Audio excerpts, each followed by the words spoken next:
Bismillahirrahmanirrahim. Assalamualaikum warahmatullahi wabarakatuh. Salam sejahtera dan salam satu Malaysia. Hadirin sekalian, syukur saya kehadrat Allah Subhanahu Wa Taala kerana dengan izinnya dapat kita bersua kali ini dalam satu forum ilmiah bagi membincangkan berkenaan salah satu isu yang panas buat masa kini. Sebab itu, saya ingin mengalukan kehadiran tuan-puan pada majlis kita pada hari ini. Semoga kita semua akan memperoleh manfaat yang berguna daripada forum ini, insya-Allah. Tajuk forum kita pada hari ini mengenai suatu perbincangan mengenai makanan sunnah versus vaksin. Mana satu pilihan anda?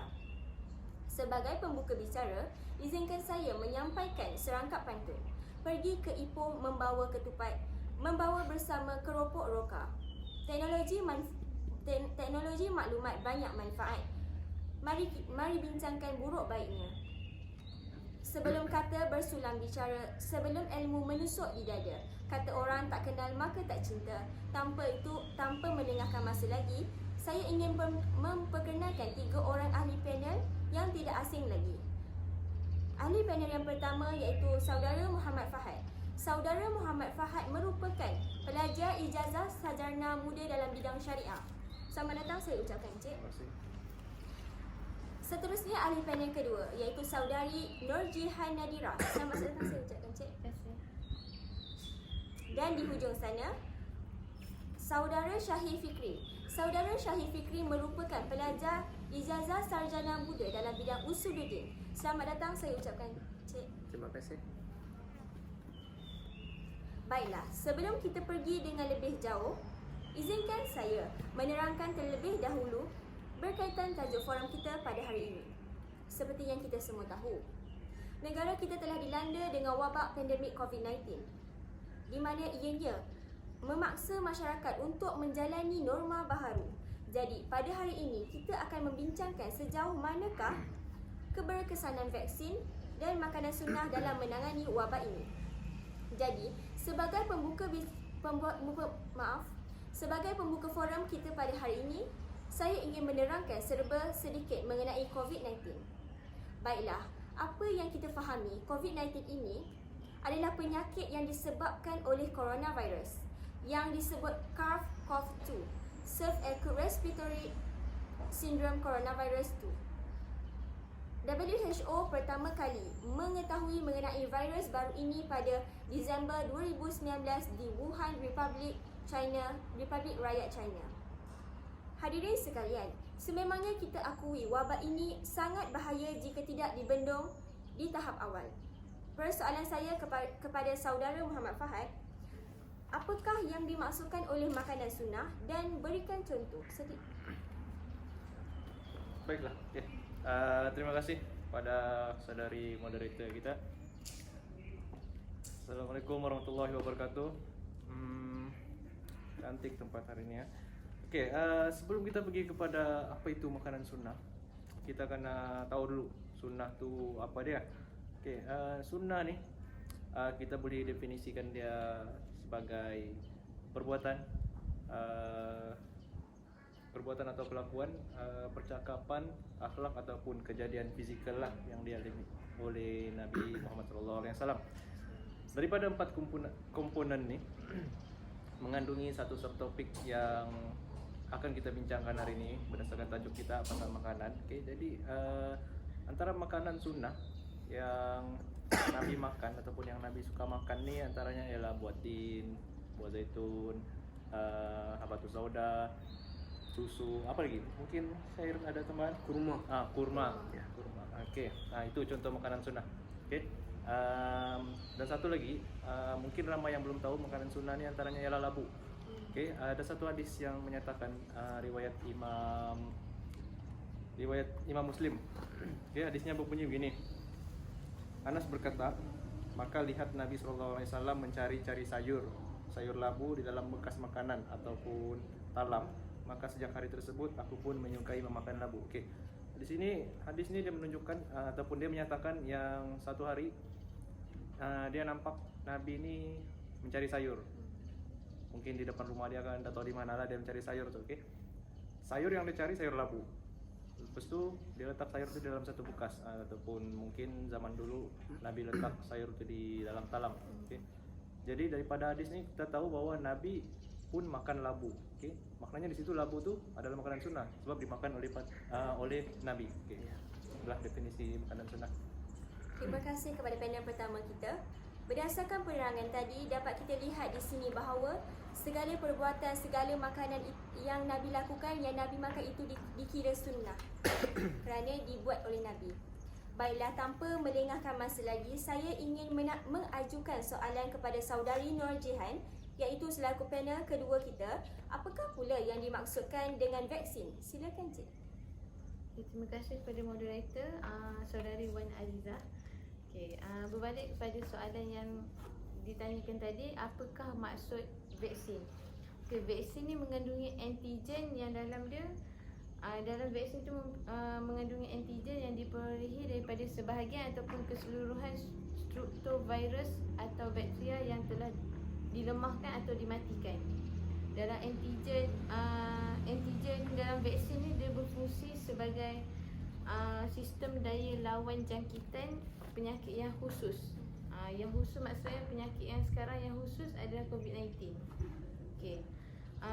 Dan dia juga membentuk imuniti badan seseorang tu menjadi kuat untuk melawan penyakit-penyakit yang berbahaya.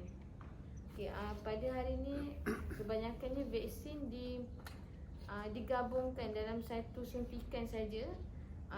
Seperti kanak-kanak yang terima vaksin tu, dalam satu suntikan je banyak vaksin yang ada untuk melawan penyakit-penyakit yang berbahaya untuk kanak-kanak. Okey, saya masuk sedikit kepada fatwa vaksin COVID-19 ni. Menurut hal ehwal agama Islam, dia memutuskan bahawa suntikan vaksin kepada seseorang individu tu hukumnya adalah harus. Sebab dia dia melindungi seseorang tu daripada daripada penyakit yang menular sekarang ni. Seperti contoh COVID-19 lah yang sekarang tengah menular kan. Okey, itu saja saya. Terima kasih saudari Nur Jihan atas penjelasan yang cukup baik tadi. Apakah perlu kita memberi kesedaran antara vaksin dan makanan sunnah diperluaskan terutama kepada golongan anti-vaksin? Saya ingin tujukan soalan ini kepada panel ketiga kita, iaitu saudara Syahid. Silakan Encik. Okey, terima kasih kepada saudari moderator Tuan Azizah yang saya tak lagi berkaya pada hari ini. Okey. Mutakhir ini negara kita dilanda wabak COVID-19 yang menimbulkan kegusaran dan kepanikan dalam masyarakat kita pada hari ini.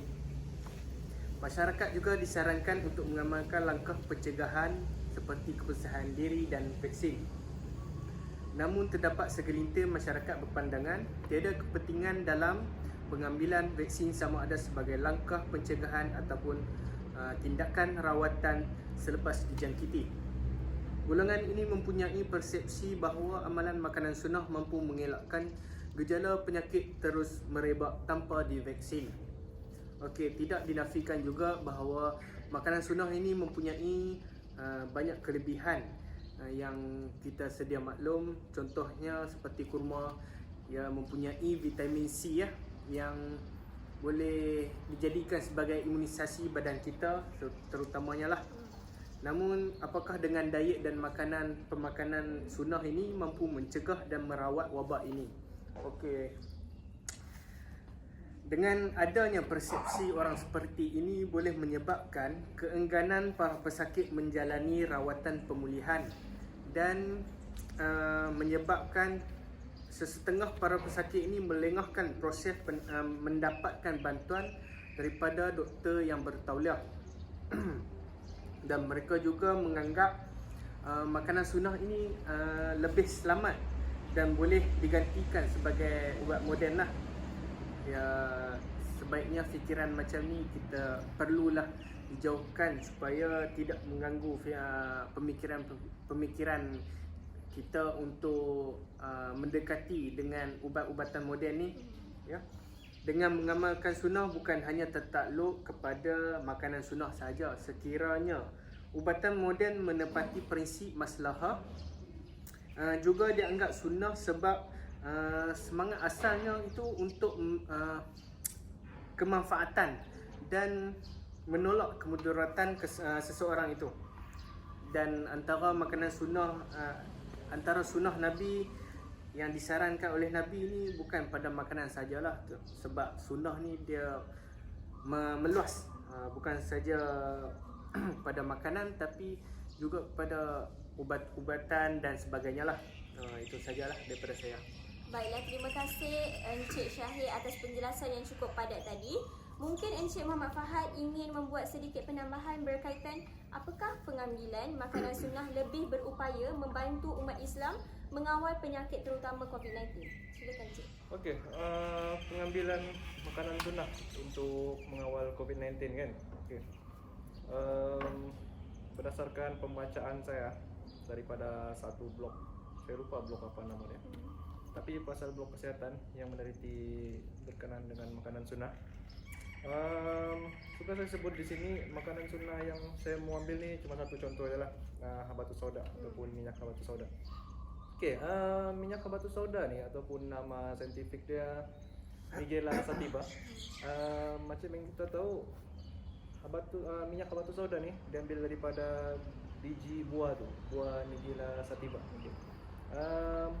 Buah ni dia tidak di Malaysia, dia kebanyakannya tumbuh di sebelah Asia Barat, iaitu macam di Afrika gitu. Okay.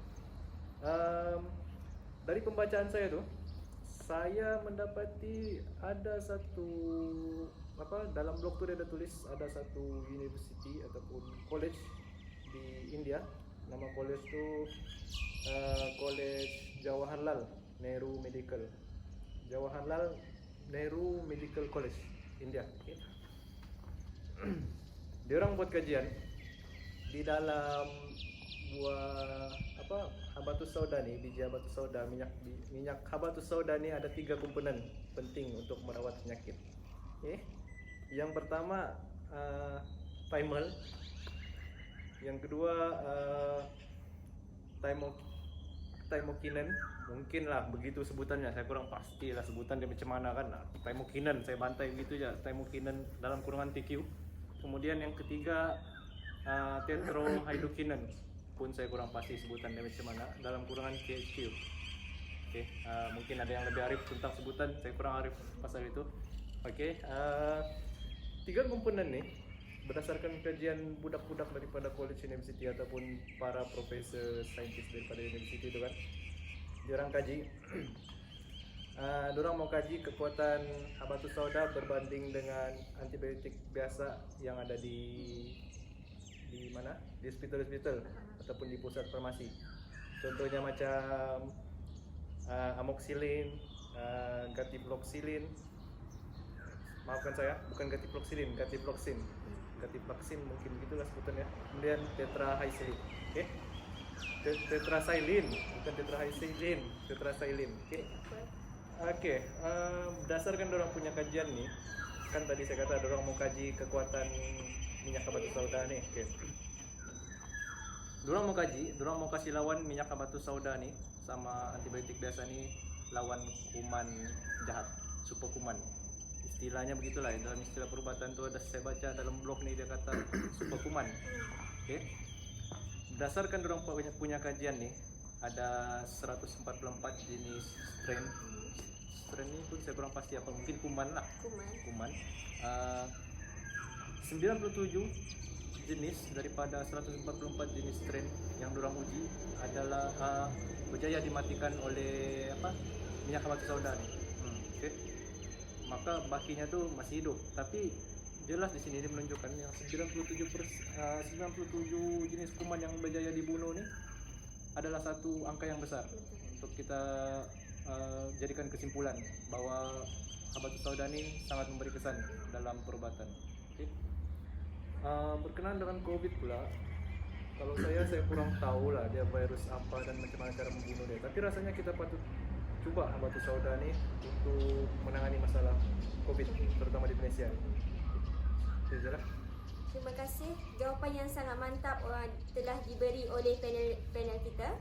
Bagaimana pula dengan saudari Jihan mengenai adakah penyakit yang sedia ada akan lebih parah setelah mendapatkan vaksin? Terima kasih kepada moderator bagi saya peluang untuk mengulaskan tentang hal ni. Bagi pendapat saya tidak sama sekali. Kerana vaksin tu hanya untuk menambahkan imuniti dalam badan seseorang. Tetapi dia ada kesan-kesan sampingan dia selepas ambil vaksin tu. Kesan-kesan sampingan dia contoh ruam, sakit-sakit sendi, sakit saraf dan sebagainya lah. Tetapi dia akan baik sendiri dalam tempoh masa yang agak singkat lah, macam seminggu, 2 minggu situ dia boleh baik sendiri. Tetapi dalam buat masa sekarang ni pesakit yang tak boleh ambil vaksin ni adalah pesakit kanser. Sebab imuniti dalam badan diorang tu tak kuat untuk terima vaksin COVID-19 ni. Tapi pesakit-pesakit kanser ni dia dilindungi oleh orang-orang yang dah ambil vaksin, orang-orang sekeliling dia yang dah ambil vaksin. Itu yang kelebihan lah untuk orang yang ambil vaksin, sebab dia boleh melindungi orang yang tak ambil. Tapi ada yang mengatakan vaksin ni dapat cegah 100% daripada jangkitan COVID-19 ni. Dalam bidang perubatan tak ada ubat ataupun tak ada vaksin yang memberikan kesembuhan 100%. Contoh apa yang berlaku tentang keberkesanan Pfizer-BioNTech ni, dia 95% sahaja yang yang dapat terima vaksin dalam badan diorang. Yang 5% lagi tu tak dapat sebab mungkin badan diorang kurang immunity dia tak kuat dalam badan diorang. Tetapi diorang risiko kematian tu rendah lah walaupun diorang mudah dijangkiti. So dekat sini saya nak tegaskan supaya kita orang-orang rakyat Malaysia ni ambillah vaksin untuk melindungi diri sendiri dan melindungi orang-orang yang tak boleh nak ambil vaksin macam pesakit kanser yang tadi saya sebut. Itu saja. Masya Allah, jawapan yang sangat memberi impak kepada kehidupan kita.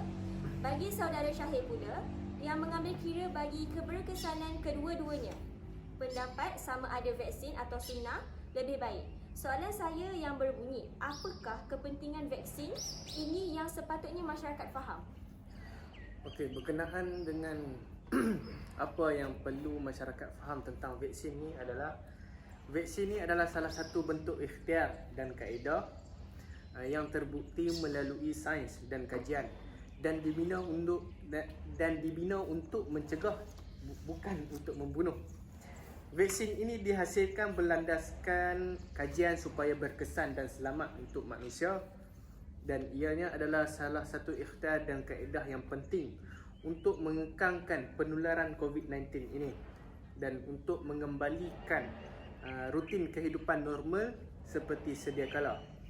Disebabkan kurangnya kefahaman di antara masyarakat pada hari ini, timbullah antara mitos-mitos yang berkenaan dengan COVID-19 ataupun berkenaan dengan vaksin. Antara mitos yang tercetus pada hari ini yang sering berlegar-legar dalam kefahaman masyarakat pada hari ini adalah termasuk segelintir masyarakat mendakwa ianya hasil daripada konspirasi kuasa barat dengan mencipta virus ini, dan yang mendakwa tu pula dia mengatakan bahawa mereka ni cipta virus dan menjualnya untuk mendapatkan keuntungan semata-mata. Dan ada juga yang mengatakan vaksin ini adalah salah satu usaha untuk membunuh masyarakat dunia bagi mengurangi populasi kehidupan di dunia ini. Dengan perkara ini adalah tidak benar sama sekali. Mana mungkin sesebuah negara itu ingin membunuh masyarakatnya. Ya, mana mungkin sesebuah negara yang berdaulat itu ingin membunuh masyarakatnya. Antaranya adalah negara kita lah. Negara Malaysia, adakah negara Malaysia mengambil satu keputusan untuk membeli vaksin daripada mereka tanpa dikaji selidik dahulu kan? Okey, jika kita melihat pada pandangan sudut sejarah dahulu, tidaklah benar bahawa pada berpuluh-puluh tahun dahulu negara kita ni telah menggunakan vaksin yang juga terbukti selamat. Antaranya adalah kisah 20 juta kanak-kanak yang selamat lepas menggunakan vaksin polio dan lain-lain lah. Mitos ini sentiasa berlegar dalam kalangan masyarakat yang jahil tentang kefahaman ilmu lah. Sains perubatan bahawa mereka ni jelas dan terang. COVID-19 yang vaksin COVID-19 jenis mRNA ni dibuat daripada bahan yang digunakan protein, dan protein tersebut boleh ditukar apabila dia masuk dalam sistem badan kita, dia akan menukar menjadi imunisasi badan kita lah. Setakat itu saja daripada saya. Baiklah, isi dan contoh yang cukup jelas dan mudah untuk difahami. Terima kasih. Baiklah, sebelum kita menutup forum kita pada hari ini, saya ingin bertanyakan soalan lagi kepada panel kita yang sudi menjawab soalan ini. Adakah makanan sunnah dapat dijadikan sebagai rawatan utama untuk menangani wabak ini? Okey, berkenaan dengan rawatan utama, adakah makanan sunnah itu patut menjadi rawatan utama ataupun tidaklah? Okey, bagi saya, pendapat saya adalah kita tidak perlu bergantung pada satu jalan penyelesaian saya, dan Islam ini ada menyeluruh lah dalam perubatan ataupun dari segi makanan, kesihatan untuk tubuh badan kita ni. Okey, nasihat saya supaya janganlah kita tertumpu kepada satu jalan penyelesaian, dan sebaiknya ikhtiarlah sebaik mungkin. Betul. Ya, jika ada sesuatu yang lebih baik, eloklah kita ikuti selagi ia tidak memudaratkan kita. Jadilah seorang yang buka minda dan fikiran, jadilah seorang yang umat Islam yang pertengahan dan seimbang. Jadilah manusia yang lebih, orang kata, berfikiran jauh dalam kefahaman dalam ilmu ataupun kefahaman untuk kehidupan kita untuk masa kehadapan yang lebih baik lah. Dan jangan jadi manusia yang, orang kata, jahil dalam menentukan masa depan kita. Okey, itu saja daripada saya. Terima kasih Encik Syahir. Terima kasih juga saya ucapkan kepada ketiga ahli panel pada hari ini kerana sudi hadir dan sudi menyuarakan pendapat masing-masing. Moga apa yang kita dapat hari ini memberikan sedikit pencerahan dan input bermanfaat kepada kita semua. Nampaknya masa amat mencemburui kita. Sedikit rumusan yang dapat kita buat pada hari ini ialah kita perlulah seimbang. Vaksin itu ada kebaikannya dan makanan sunnah juga ada kebaikannya. Seperti vaksin ada intelijennya seperti saudari Jihan katakan, yang ada banyak manfaatnya, dan makanan sunnah habatus saudah itu pun banyak manfaatnya. Jadinya kita perlu jadi masyarakat yang seimbang dan menerima apa saja. Baiklah, sebelum kita mengundur diri, terimalah serangkap pantun dan indah daripada saya. Tuailah padi antara masak, esok jangan layu-layuan. Intailah kami antara nampak, esok jangan rindu-rinduan. Salam hormat sehingga kita bertemu lagi. Akhir kata, orang putih, orang Pakistan, terima kasih, syukran jazilan. Wabillahi taufiq wa hidayah. Wassalamualaikum warahmatullahi wabarakatuh.